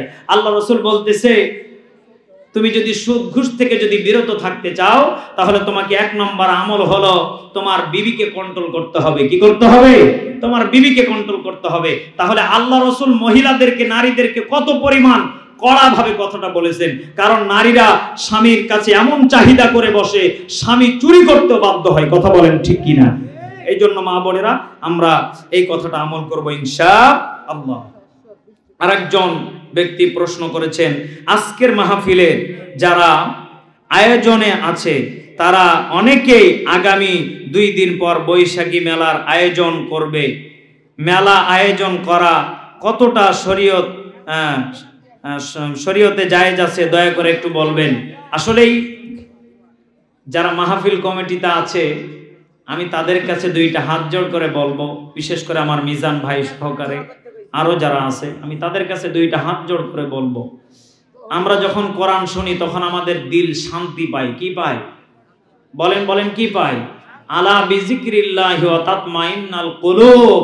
আল্লাহ পাক বলেন, যখন কোন বান্দা আমার নামে গুণগান গায়, গুণগান শোনে, জিকির করে, তখন তার কলবটাকে পরিষ্কার করে শান্তি বর্ষণ করে। জোরে বলেন সুবহানাল্লাহ। আর বৈশাখীর দিন দেখবেন এই বক্সগুলিকে ভাড়া করে, দেখবেন ডিক ডিক করে আওয়াজ হবে, আর সেখানে বলবে ডিজে আলিমউদ্দিন, ডিজে কলিম। কথা বলেন ঠিক কি না? এই জন্যে আমি আয়োজন কমিটিদের বলবো, আজকের এই নেকি আমাদের যেন সেই দিন বৈশাখে বিফলে না চলে যায়। আমরা চেষ্টা করব বৈশাখী এই বিধর্মীদের কালচার থেকে দূরে থাকার, ইনশাআল্লাহ। আর একজন ব্যক্তি খুব সুন্দর একটি প্রশ্ন করেছেন, আপনাদের কষ্ট হচ্ছে নাকি? ফিলিস্তিনদের জন্য আমরা কি করতে পারি? মাশাআল্লাহ, ফিলিস্তিনদের জন্য আমরা দোয়া করতে পারি। কি করতে পারি? আমরা দোয়া করতে পারি, কারণ ফিলিস্তিনিরা এখন যে বিপদে আছে, তাদের কাছে আমাদের কিছু পাঠানোর মতো কোনো ব্যবস্থা নেই। একমাত্র দোয়া করব আমরা, একমাত্র তাদের জন্য কান্নাকাটি করব। আল্লাহ পাক যেন ওই দেশের প্রতি রহমত বরকত নাজিল করেন, জোরে বলেন আমিন। এবং ফিলিস্তিনের মুসলমানদেরকে আল্লাহ তাআলা যেন আল্লাহ আযাব মুক্ত জীবন দান করেন, পড়েন আমিন। আর একজন ব্যক্তি খুব সুন্দর একটি প্রশ্ন করেছেন, আমাদের এলাকার সব মসজিদে তারাবির সালাত খুব দ্রুত পড়া হয়, দ্রুত গতিতে পড়া হয়, এটা কতটা শরীয়তে জায়েজ আছে? খুব সুন্দর একটি প্রশ্ন করেছেন। আসলে তারাবির নামাজটা এমন একটা নামাজ, যে নামাজটা নফল ইবাদত। এটা কি? এটা একটা নফল ইবাদত। এই তারাবির নামাজ যখন আমরা পড়ব, তখন আমরা খুব আস্তে ধীরে ধীর স্থির ভাবে, আল্লাহ রসুলের একটা হাদিসের ভিতরে পাওয়া যায় যে আল্লাহ রসুল যখন তারাবিতে দাঁড়াতেন তখন এমন লম্বা সূরা ধরতেন যে আল্লাহ রসুলের পা দুইটা ব্যথা হয়ে গেছে, এরপর আল্লাহ রসুল রুকুতে যাচ্ছেন না, জোরে বলেন আল্লাহু আকবার। এখন আল্লাহ রসুলের শরীরে কিন্তু 40 জন যুবকের শক্তি ছিলেন। কয়জন? 40 জন। এখন আমার দেশের সলিমউদ্দিনের মার আর সলিমউদ্দিনের বাপের 40 জন তো দূরের কথা, ওনার শরীরে যতটুকু শক্তি আছে, সারাদিন মাঠে কাজ করে এসে রোজা রেখে তারাবিতে দাঁড়ালে এমনি ঘুম চলে আসে। কথা কোন ঠিক কি না? এই অবস্থায় আমাদের দেশে কতটুকু ইমাম সাহেবদের জন্য জরুরি, আমরা এতটুকু সূরা তেলাওয়াত করব, এতটুকু আমরা রুকু সেজদায় থাকব, যেন মুসল্লিদের খুব কষ্ট না হয়ে যায়। অধিকাংশ মুসল্লিরা বলে হুজুর একটু জোরে পড়ান, হুজুর একটু জোরে পড়ান। যেই ব্যক্তি এরকম বাক্য উচ্চারণ করবে, আল্লাহ রাসূল বলেন সে যেন নামাজে না আসে। নাউজুবিল্লাহ বলবেন না? আরো জোরে নাউজুবিল্লাহ বলেন। কারণ ইমাম সাহেব হলো সবার একজন হেড, প্রধান, ঠিক কি না? ইমাম সাহেব যেভাবে পড়াবে আপনাদেরকে সেভাবে পড়তে হবে। তবে ইমাম সাহেব যদি জ্ঞানী হয়ে থাকে তাহলে সে এইভাবে নামাজটা পড়াবে যে আমার মুসল্লিরা যেন কষ্ট না পায়। ইনশাআল্লাহ আমরা ধীর গতিতে আস্তে ধীরে নামাজ আদায় করব ইনশাআল্লাহ। আশা করি উত্তরটা পেয়েছেন। আর একজন প্রশ্ন করেছেন, আমাদের বাজার মসজিদের যারা নামাজ পড়ে তারা নামাজ পর কি লিখেছে, চা স্টলে গিয়ে সিনেমা দেখে, আবার এসে নামাজ পড়ে, এদের সম্পর্কে কিছু বলে? হ্যাঁ, ঠিক আছে। আসলে আমি একটা কথা বলি, এই যে টিভি সিনেমা যে আপনারা দেখেন, বলেন তো দেখি, এখানে কি খালি শাকিব খান একাই থাকে, না শাকিব খানের কিছু পাশে কিছু থাকে? এই যে আপনারা ঈদের দিনে একটা নতুন সিনেমা বের হয়েছে, কি যেন, যুবকেরা ভালো বলতে পারবে, কি বলেন? হ্যাঁ, বরবাদ। প্রেমের সমাধি ভেঙে যেও না শিকল ছিঁড়ে, ওরে বাপ রে বাপ। বরবাদ মানে এমন প্রেম করিও না যে প্রেম যেন বরবাদ না হয়ে যায়। এখন অধিকাংশ আমার দেশের কিছু ডিজিটাল কায়দার যারা হাজি আছে, যারা মনে করে টাকা দিয়ে হজ করছি তো কি হয়েছে, আমার টাকা যে হারাম সেটা আমি ভালো করে জানি, এই সমস্ত হাজিরা দেখবেন ডিজিটাল কায়দায় অ্যাঙ্গেলে মার দিয়ে টিভির দিকে তাকায়া থাকে, আর কয় কিরে বল্টু ভালো একটা সিনেমা লাগা শাকিব খানের নাকি, তো শাকিব খান তো বলতে পারে না, শাকিব খানের নাকি নতুন একটা সিনেমা বের হয়েছে, একটু কোনরকম লাগা, আমি একটু দেখি। এমন হাজি আমাদের দেশে আছে না নাই? আর যেরকম আছে না নাই? চার দোকানে বৈশা হাজি, টেলিভিশন চাই রে, টেলিভিশন চাই। ওরে হাজি সাহেব হিন্দি গানের তালে তালে, হিন্দি গানের তালে তালে পা দুটো না চাই, ডিজিটাল হাজি আমার দেশে আছে না নাই? সুন্দর একটি প্রশ্ন। আমরা চেষ্টা করব এই সমস্ত গান বাজনা থেকে বিরত থাকা, কারণ গান শোনা হলো কবিরা গুনাহ। আর ওই যে সুন্দরী সুন্দরী বরবাদ নায়িকাকে আপনি দেখতেছেন, এটা হলো আপনার চোখের জেনা। জোরে কোন নাউজুবিল্লাহ। তাহলে এক নম্বর আমরা ফ্রিতে বোনাস পাচ্ছি জেনা। কিসের জেনা? চোখের জেনা। দুই নম্বরে বোনাস পাচ্ছি কবিরা গুনাহ, কারণ ডিগডিগ আওয়াজ হচ্ছে, বারে শুনতে ভালোই লাগিচ্ছে, কথা কোন ঠিক কি না? এই জন্য আমরা চেষ্টা করব ডিগডিগ আওয়াজ থেকে দূরে থাকার ইনশাআল্লাহ। এরপরে এই যে আরেকটা, এটা কি পড়ছি? যাই হোক, তো আমরা এই জন্য এটা পরে আপনারা শোনাই। আমার কলিজার টুকরা বাবাজিরা, অনেক কষ্ট দিলাম আপনাদেরকে। ইনশাআল্লাহ যে কথাগুলি আমি বললাম, যে প্রশ্নের উত্তরগুলি আমি দিয়েছি, আপনারা প্রত্যেকটা প্রশ্ন কথাগুলি আমল করবেন ইনশাআল্লাহ। কারণ আমরা যদি এই কথাগুলি আমল করি, আমরা নিজে নিজে যদি ভালো হয়ে যায়, আমাদের সমাজ অটোমেটিক ভালো হয়ে যাবে। দেখবেন একজন পরিবারে যখন একজন ব্যক্তি নামাজি হয়ে যায়, তখন তার দেখা দিকে আরেকজন নামাজ পড়ে, ওইও যখন নামাজি হয়ে যায়, তার দেখা দিকে আরেকজন নামাজি হয়ে যায়। দেখবেন আস্তে আস্তে করে পুরো পরিবারটাকে জান্নাতি পরিবার বানিয়ে দেন। তিনি কে? আরো জোরে বলেন, তিনি কে? এই জন্য আমার ভাইয়েরা, আমার আব্বা জানেরা, আমি মোনাজাতের দিকে চলে যাব ইনশাআল্লাহ। আর যারা আমার ভিজিটিং কার্ড নেবেন, ইনশাআল্লাহ আমার সাথে যোগাযোগ করবেন। আমার ক্যামেরাম্যানের কাছে আপনারা ভিজিটিং কার্ড পাবেন ইনশাআল্লাহ তাআলা। আপনারা সকলেই আমরা ইস্তেগফার পড়ি, এরপরে আমরা বিদায় নিব ইনশাআল্লাহ। কিছু বলবেন? হ্যাঁ বলেন, আপনি বলেন। এই এই ছেলে, ব্যাগের ভিতর আছে, জলদি জানি না আমাদের গুনাহ এত পরিমাণ হয়ে গেছে, আমরা গুনাহ করতে তাও ভালোবাসি। আপনি না রহমান, আপনি না রহিম, এই নামের ওসিলা করে আমাদের तमाम জিন্দেগীর গুনাহগুলি maaf করে দাও। আপনি যদি আজকে গুনাহ না maaf করে, আমরা কার দরবারে হাত তুলব? আপনি রহমানুর রহিম, আপনি গুনাহ maaf করতে ভালোবাসেন, আমাদের तमाम জিন্দেগীর গুনাহগুলি maaf করে দেন। আল্লাহ তাআলা আপনার কত বান্দা আরশে আজিমের দিকে হাত তুলে চোখের পানিগুলি ফেলে মা বাবার কথা মনে পড়ে গেছে। জনম দুঃখনী মা, বুকের দুধ পান করার জন্য মা কত কষ্ট করেছে 2টা বছর ধরে। মা ডাক্তার শোনার জন্য 10 মাস 10 দিন পেটে গর্ভে ধারণ করেছে। মা একটু ভালো মন্দ খেতে মন চেয়েছি, মা কেবলমাত্র খেয়েছে। সন্তান বলে মা আমাকে দুধ দাও, আমি খাবো। মা শরীরটাকে শেষ করে ফেলেছে সন্তানের দিকে তাকিয়ে। আল্লাহ, এই ময়দানে যাদের মা নাই, যাদের বাবা নাই, ওই মা বাবার কবরকে জান্নাতের বাগান বানিয়ে দে। বাবার কথা যখন মনে পড়ে যায়, বাবার সেই ছেঁড়া শার্টের দিকে যখন তাকিয়ে দেখি, বাবার ছেঁড়া ফোটা শার্টের ছিদ্র দিয়ে তাকাইলে মনে হয় আমার বাবা যা জানি কেমন আছে গরিব খবরে। বাবা যদি আজকে বেঁচে থাকতো, আমাকে বট গাছের মতো করে ছায়া দিত। আজকে অনেকের বাবা তো বিদায় নিয়ে চলে গেছে। আমার মিজান ভাইয়ের বাবা তো দুনিয়া থেকে বিদায় নিয়ে চলে গেছে। আল্লাহ, এখানে যাদের মা নাই বাবা নাই, তাদের মা বাবার কবরকে জান্নাতের বাগান বানিয়ে দেন। আল্লাহ, জানি না মা কেমন আছে, বাবা কেমন আছে, গভীর অন্ধকার কবরে সাপের আযাবে আছে না, আগুনের কারখানার আযাবে আছে।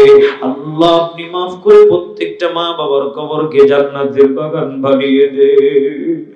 আল্লাহ, যাদের ফ্যামিলিতে অসুস্থ আল্লাহ আছে, আল্লাহ তাদের ফ্যামিলি অসুস্থ ব্যক্তিকে শিফা আজলা কামিলা দান করে দেন।